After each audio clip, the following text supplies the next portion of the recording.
Mapagpalang araw mga kataba at nawa, alam nyo na naman ang ating mga panuntunan sa buhay. Mapagpalang nawa ang araw talaga dahil gawin natin maganda ang ating buong maghapon.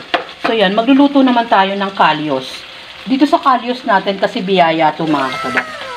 Pag sinabing biyaya, dala-dala yan ng anak ko na libre na yan. At ginawa naman natin, gagawin naman nating kalyos. Napakulo ko na to sa suka. Doon sa broiler namin. Mga 1 oras ko yung pinakulo sa suka. May kasamang bawang, paminta, laurel. Yan. Tapos tinapon ko yung unang pinagkuluan. O, pinakulo ko ulit. Yan. Malambot na yan mga kataba. Balat ng baka. Tapos yung beef stock niya, itinabi ko ng kaunti. Nalinis ko na yan.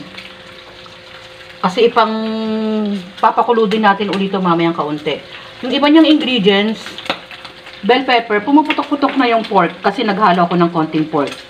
Bell pepper, garbanzos, green peas, naglagay ako ng 1 pirasong hotdog, cheese to mga katao. Kahit anong gusto nyo, or any, no, sabi ko, kung ano yung pwede nyong ilagay. Kasi ako, pamamaraan sa ingredients para mas malasa, mas masarap.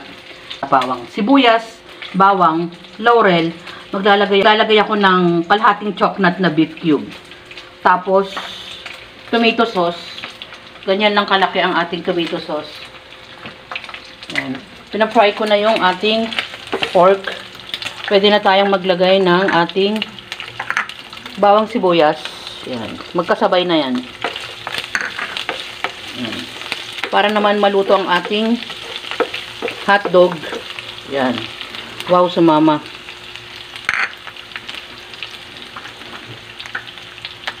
Yan, haluin natin. Yan, para maluto ang ating hotdog. Tapos, meron tayong side dish, fry ko na. Hindi ko na pinakita yung pagpa-fry natin. Meron tayong kamote at saging, mga kataba. Yan, balikan natin yung ating ginigisa. Pag-brownlin lang natin ng kaunti ang hotdog.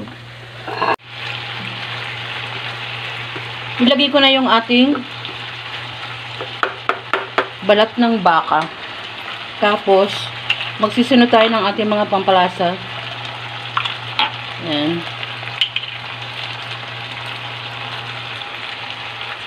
Sinisipat ko muna kung salt o konting salt. Ajinomoto. Paminta. Maglagay na tayo ng nilagay ko na yung ating chocolate na beef cube at laurel, garbanzos, tomato sauce. Parang kukulangin ang ating tomato sauce. Pero magdadagdag tayo. Yan. Ihuli natin tong dalawang gulay natin. Ang bell pepper tsaka kasi mas matigas yung garbanzos. Mas matigas. Ihuli natin yung ating green peas at bell pepper. Maglalagay din tayo ng konting sugar. Para medyo mabalanse ang ating lasa ng tomato sauce. So yan. Pabayaan muna natin siyang mag-drizzle, kumulo ng kaunti pa. Tapos pwede natin ilagay ang ating ibang ingredients. Yan. Maglagay tayo ng konting beef stock. Balikan natin. Tatakpan ko. Lagay na natin yung konting sugar. Sabi ko nga pampabalanse ito eh. Mas masarap. Pwede kayong magdagdag kung gusto nyo ng medyo namis-namis.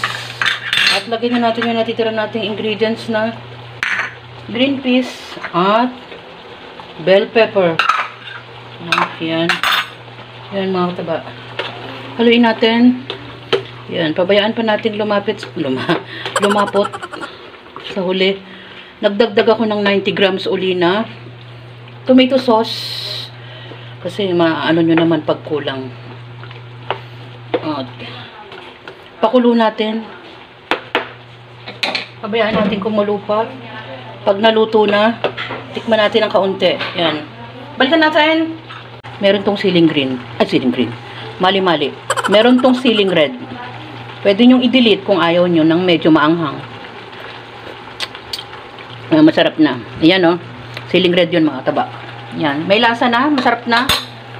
No, iba pa kasi talaga pag yung baka. So, yan. Konting pakulo na lang. Balikan natin. Okay. Meron tayong biyayang balat ng baka, mga kataba. Ginawa nating kalyos. Hinaluan lang natin ng pork hotdog at ginisa natin sa tomato sauce.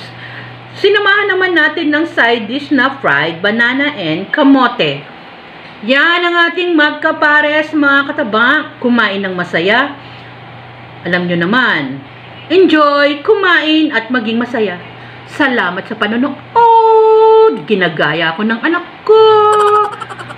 At Bye-bye! yes, yun na mga kataba. Maging masaya.